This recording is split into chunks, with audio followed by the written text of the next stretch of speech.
Olá pessoal, tudo tranquilo com vocês? Bom pessoal, mais um vídeo aqui no canal. Vocês estão vendo que eu estou em cenário totalmente diferente. E eu estou em Salvador, então eu tive que voltar, né, para Salvador. Pelo contexto mesmo da pandemia, infelizmente as aulas não estão, a faculdade não está funcionando, né? As aulas estão paradas. Então eu tô aqui em Salvador, certo? Se você ver algum zoado aí, algum barulho, já peço desculpas, né? Outra coisa também que meu cachorro Lupe vai passar aqui direto, então já também te peço desculpas. Infelizmente a gente não tem um lugar apropriado para gravar ainda, então já peço desculpas aqui mesmo, né? Pelo contexto do barulho, apesar que eu tô sozinho em casa, mas eu peço mesmo desculpa pelo contexto, por o Lupe tá passando aí, inclusive vai passar aí agora. De novo. Vai ficar aí. Então tá. Então assim, já peço desculpas aí, né? Ele passou de novo aí. Então já peço desculpas, né? Por isso. Bom, a gente vai começar hoje o assunto de história geral, né? A gente já tá no século XX, graças a Deus, né? Deus é bom em todo momento. E a gente vai falar hoje sobre a Revolução Russa, certo? Desde já aí, se inscreve no canal, me ajuda a chegar a 200 inscritos esse ano. Esse ano a gente está com 154. Muito obrigado a você que permanece aqui no canal. Inclusive esse vídeo aí, pessoal, manda aí pra geral, sabe? Manda aquele pessoal aí que vai fazer vestibular esse ano. Aí você vai falar assim: poxa, tem uma doida no YouTube aí que tá dando aula de história.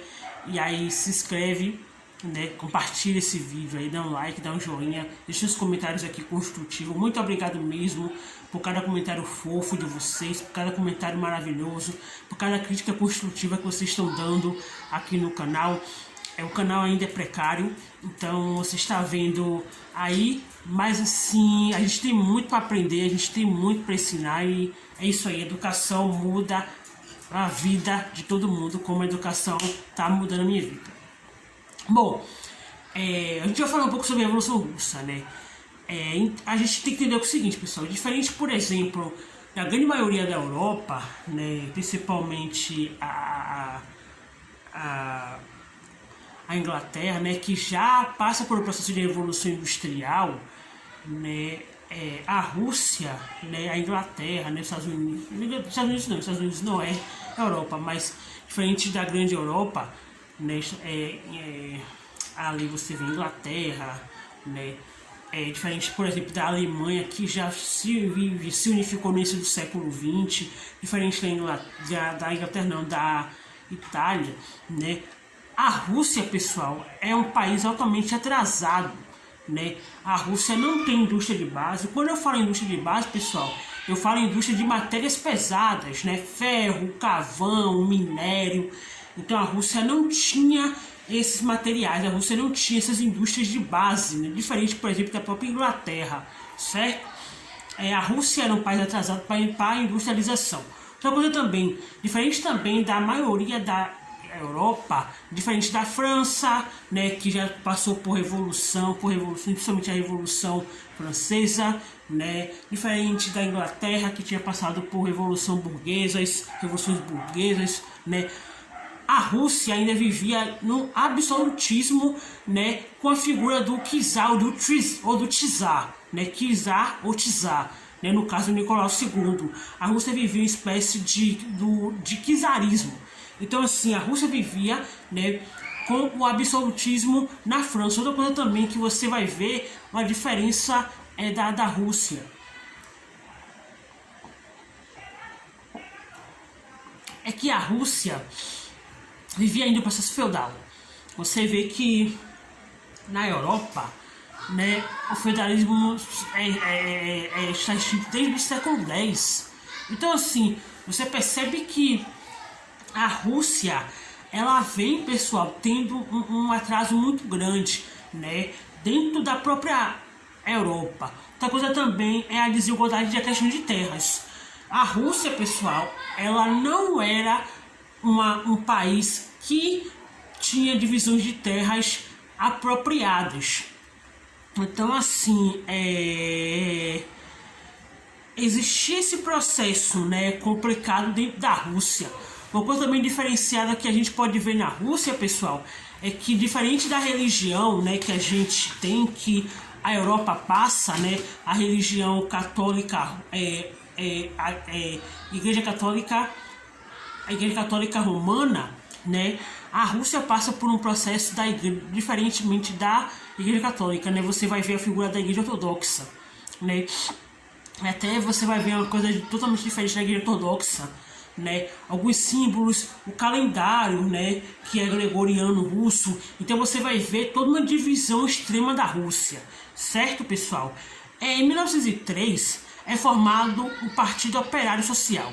Dentro desse Partido Operário Social você vai ter duas bases. Primeiro, os bolcheviques, né, ou Partido Branco, que vinha com a cor branca, que é liderado pelo Platov e o Manov. E, pessoal, o outro partido, que era os bolcheviques, da cor vermelha, que é liderado pelo Lenin, né? Os bolcheviques, eles acreditavam que... Desculpa, pessoal, não é coronavírus, tá? Desculpa mesmo. Eles acreditavam, pessoal, eles tinham como base, né, o socialismo. O socialismo, pessoal, que nasce na Inglaterra, né, Enem adora pegar essas pegadinhas assim. Então, se por acaso na prova do Enem esse ano, que tá perto, né, falar que o socialismo surge na Rússia, mentira. O socialismo surge na Inglaterra, certo? Com Karl Marx. Aí você vai ver muita questão da classe operária dentro do socialismo lá, né? Nas fábricas da Inglaterra. Então, assim, o Lenin traz essa base, né, do socialismo para dentro da própria Rússia, né? Base essa do próprio Karl Marx. Então, assim, eles acreditavam nisso, que o socialismo, pessoal, era uma forma de organizar o poder dentro do país, certo? E para além, pessoal, é possível chegar ao socialismo sem o capitalismo. Então, o socialismo vinha primeiro, né? E o capitalismo não poderia chegar, né? Só o socialismo. Engraçado, no nível de curiosidade, é que em 1929 vai ocorrer, pessoal, a primeira crise do capitalismo, né? A crise de 29. E a Rússia não vai ser atingida, né? Porque a Rússia já vem com essa base mesmo do socialismo dentro do próprio governo do Lenin, certo? Bom, com essas divisões desses partidos, vai acontecer, pessoal, do Domingo Sangrento. Pessoal, o que é o Domingo Sangrento? O Domingo Sangrento, pessoal, é a consequência de uma guerra, né? A guerra russa-japonesa, que a Rússia, ela vai ter uma guerra com o Japão, ela perde essa guerra, certo? E o Japão ganha a guerra, né? E você vai ver várias crises econômicas dentro dessa guerra, né? Várias percas de soldados dentro dessa guerra. E aí, pessoal, em São Petersburgo, né? Em 2 de janeiro de 1805, né? A data essa que eu tô falando, data nossa, tá? Vai ter uma passeata pacífica dentro de São Petersburgo, né? Falando mesmo por czar, né? A questão da fome, a questão da desigualdade de terras, né? Um protesto pacífico durante esse período. O que ocorre? A gente não sabe se dizer que foi uma organização do czar, do Nicolau, se foi alguém perto dele, se foi alguém, a gente não sabe. Mas esse Domingo Sangrento, a guarda imperial, pessoal, atirou, né, na grande maioria das pessoas que estavam ali no São Petersburgo protestando um processo pacífico. E morreu, pessoal, quase 3.000 pessoas, né? Além de trazer a revolta pro povo ali, né? E além disso, pessoal, também teve uma revolta da Marinha, né? O famoso encoraçado Potemkin, certo? O que o czar faz nesse momento? O czar cria a Duma. A Duma, pessoal, é uma monarquia parlamentarista, né, que vai diminuir os poderes do czar, né, naquele momento, né? funcionava como uma espécie de legislativo dentro da própria Rússia, dentro da Câmara da Rússia, né? E aí, pessoal, vai diminuir os poderes do czar, né? E assim, pessoal, em cima na Rússia, a Rússia também entra na Primeira Guerra Mundial. Então, você já imagina aí, né? A Rússia está enfrentando processos internos dentro dela, né? Perdeu uma guerra para o Japão, enfrenta fome, enfrenta desigualdade de terra, desigualdade social. Então, assim, você vai ver que ocorrem várias circunstâncias dentro da Rússia, certo? A Rússia entra na Primeira Guerra ao lado da Inglaterra, certo? Por que ao lado da Inglaterra? Pessoal, o Nicolau e o George V, né, da Inglaterra, eles eram, se não me engano, acho que eram parentes. Vou até deixar uma foto aqui em cima, né, para vocês verem, né, como os dois eram parecidos, né, o czar, né, o Nicolau, e o rei George V da Inglaterra, né, e contra a própria Alemanha, né, que a gente já falou sobre isso, que a Alemanha estava se unificando, né, indústrias e outras coisas e tal, né, a Alemanha estava se tornando uma potência na indústria e ameaçava, né, a própria Inglaterra ali, né. Quais são as consequências da guerra, né? Vai aumentar uma crise, certo, dentro da própria Rússia, né, dentro da própria governo da Rússia ali, né? Vai aumentar, né, problemas com o czar, porque todos os problemas que a Rússia tem, o povo vai tomar a culpa do próprio czar, certo? E vai acontecer, pessoal, uma revolta ali dentro da Duma, né, em 1917. Essa revolta, pessoal, da Duma foi liderada pelos bolcheviques, certo? O Partido Branco. E aí, pessoal, dentro da Duma você vai ver uma revolta, né? E ali dentro da revolta da Duma você vai ver uma abolição do poder do czar, certo? O czar, o Nicolau, renuncia, né,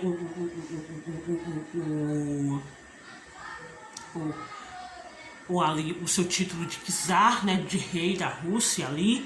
Engraçado que ele renuncia em nome dele, em nome do filho, o Alexei. Paulina, por que isso acontece? Pessoal, a partir do momento que ele renuncia em nome do filho, em nome dele, você vai ver que os Romanovs ali vão acabar, né? Vão acabar de vez ali dentro do território da Rússia. Então, acaba o absolutismo, né? O czar vai sair do palácio. Nesse momento, a família Romanov é assassinada, né, pelos bolcheviques, né, ali. E aí você vai ver, vai ter uma formação da República em 1917. No início de 1917, ali, você vai ter uma formação da República, certo? Uma república provisória ali dentro. Em outubro de 17, pessoal, acontece uma revolta, né, entre os bolcheviques, certo? Entre os bolcheviques, né? E 7 de outubro de 1917 vai acontecer uma Revolução Vermelha, tá? Liderados pelo Lenin. Com isso, vai acontecer, né, as teses de abril, que é muito importante, porém não são essas teses de abril. As teses de abril, pessoal, foi escrito pelo Lenin, né, com 3 dilemas, né? Paz, pão e terra. Por que esses 3 dilemas, Paulinho? Paz, a saída da guerra, tá? Já que a Rússia estava enfrentando problemas externos dentro da própria Rússia, no território russo, né? Pão, por causa da fome, né? O alimento básico na Europa era o pão. A gente viu isso, né? Já ali na formação dos territórios da Europa, né? Você vai ver isso na própria Revolução Francesa também, a questão do pão, né? E terra, né, a questão mesmo da desigualdade, né, da reforma ali agrária, né. E vai acontecer uma guerra civil ali dentro da própria Rússia. E aí, pessoal, dentro dessa guerra civil, os bolcheviques vão ganhar, certo? E aí você já vê a partir do governo de Lenin. O que Lenin vai fazer a partir daquele período do término da guerra civil? Vai acontecer uma nacionalização dos bancos, certo? Onde os bancos ali vão ser do próprio governo, vão ser do próprio Estado, né, da Rússia, certo? Aí você já vê uma questão mesmo do socialismo ali, já vê já vale entrando ali dentro da Rússia, porque a partir do momento que nacionaliza os bancos, não tem privatizações dos bancos, né? O banco é do Estado, o banco é do governo, então você vai ver uma privatização muito grande, né, da Rússia, né? A reforma agrária, tanto questionada pelo Lenin, né, tanto mencionada pelo Lenin, né, a questão da reforma agrária vai acontecer dentro do território da Rússia, certo? O tratado de Brest-Litovsk. Porém, que tratado é esse? Esse tratado, pessoal, é um tratado que a Rússia está fora da Primeira Guerra Mundial, certo?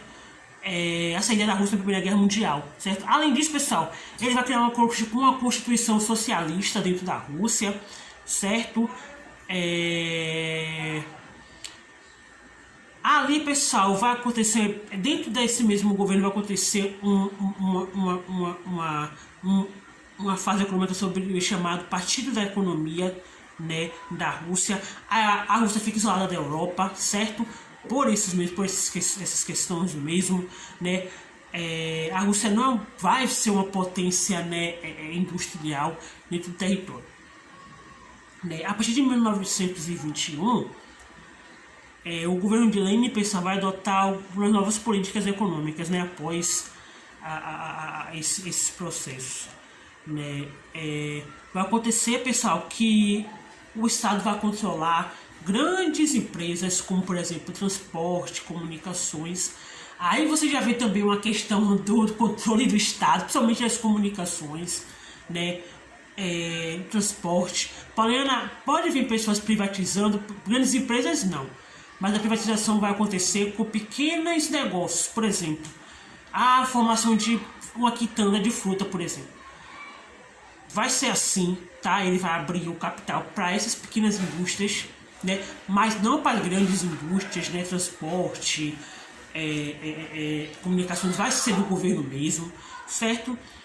O governo vai ter um controle dessas privatizações e dessas indústrias grandes aí. E por incrível que pareça, pessoal, isso dá certo, tá? Essa política econômica do Lenin dá certo. Tanto que, como eu já falei, em 29 a Rússia não vai ser atingida, né? Porque já está no processo de socialismo, então a Rússia não vai ser muito atingida, né? E vai ter grandes países que vão adotar o socialismo, por exemplo, a Cuba, né? É um grande exemplo da questão do socialismo. Então, o que é que vai acontecer a partir daí? Com esses problemas internos dentro da Rússia resolvido, né? Vai acontecer uma expansão do socialismo, certo? Aí você vai ver, pessoal, que pequenas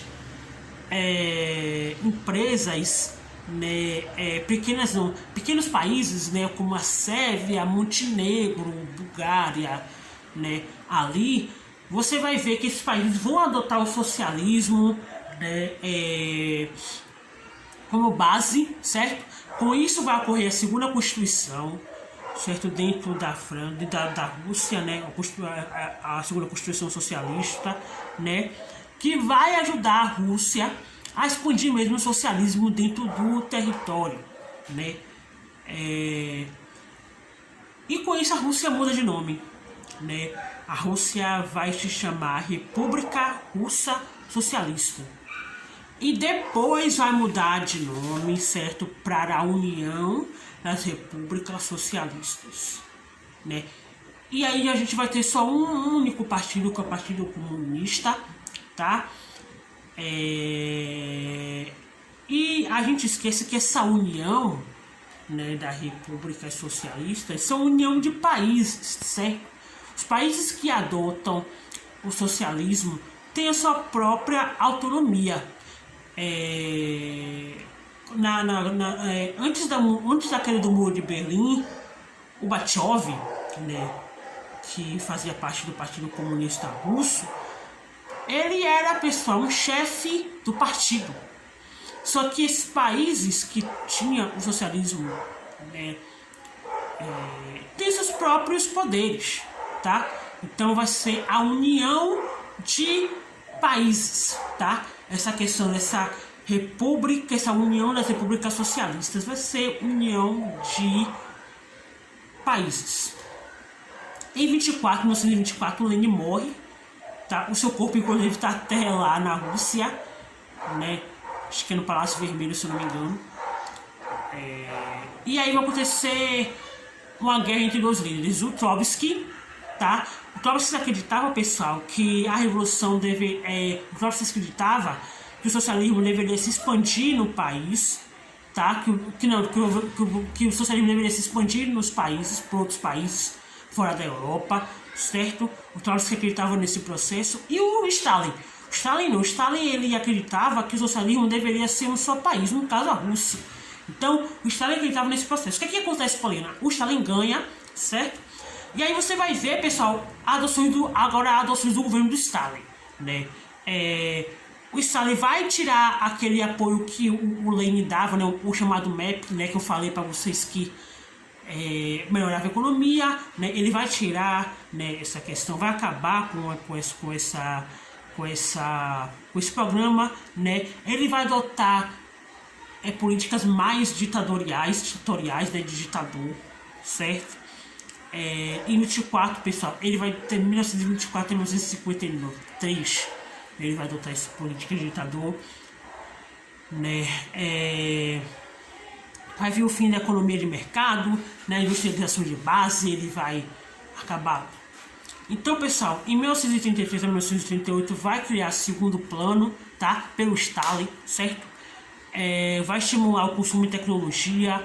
O terceiro plano, pessoal, vai arma química, né, biológica, mas não vai ficar no papel, mas não vai sair, certo? Esse terceiro plano, certo? Vai ser colocado em prática, né? Por que vai ser colocado em prática esse plano do Estado, esse terceiro plano? Porque, pessoal, em 1936 é a Segunda Guerra Mundial. Serão nos próximos capítulos, tá? Que a gente vai conversar um pouco sobre a Segunda Guerra Mundial, serão nos próximos capítulos. O Stalin participa, né, da Segunda Guerra, né, ao lado da Inglaterra, certo?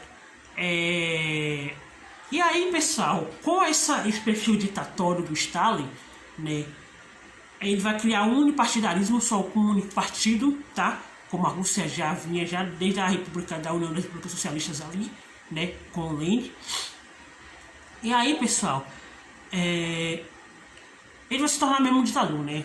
Para aqueles que não apoiavam o Stalin, as ideias do Stalin, o que ele vai fazer, pessoal? Ele vai perseguir, ele vai matar, né? Ele vai fazer censura, né? Para todos aqueles que não apoiavam a ideia das suas ideias, certo? É isso que você precisa saber de Revolução Russa, certo, pessoal? É assunto um pouquinho longo, tá?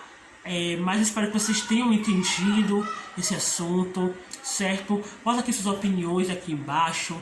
Bota aqui o que você achou dessa aula, se você achou a linguagem difícil, porém eu não entendi foi nada. Volta, porque é um assunto complicado mesmo de se entender. Mas volta pro vídeo, certo, pessoal? Vou te pedir também duas coisas. Primeiro, se inscreve no canal, tá? Tá vendo esse negocinho vermelho de se inscrever aqui? Você clica aqui, certo? Aperta se inscrever e ativa o sino, né? Ativa o sino porque porém eu devo ativar o sino. Porque, pessoal, toda vez que eu mandar um vídeo, você vai receber. Então, automaticamente você ativa o sino, você vai receber o vídeo, pessoal, que eu mando aqui no canal, certo, pessoal? Já se inscreve aí, você que não é inscrito, tá? Deixa aí algumas dúvidas, alguns comentários construtivos se você gostou dessa aula, certo? Muito obrigado pelo seu apoio mesmo, você que está aí do outro lado da tela, seu computador, do seu tablet ou do seu notebook, tá? O seu celular. Muito obrigado mesmo pela confiança, por você deixar eu entrar na sua casa, tá? Muito obrigado mesmo, eu te agradeço por isso. Outra coisa também, pessoal, se poder me seguir nas mídias sociais, eu vou deixar aqui em cima meu Instagram. Meu Instagram ele é fechado, mas você pode me adicionar lá que eu aceito, sem dúvidas, né? Se tiver alguma dúvida lá, vai no meu papo, vai no bate-papo, a gente pode conversar. Então, pessoal, eu estou disponível para vocês, certo, pessoal? Um grande abraço, queijos, beijos, cheiro para vocês e até semana que vem a gente vai começar a crise de 29, pessoal. Tchau!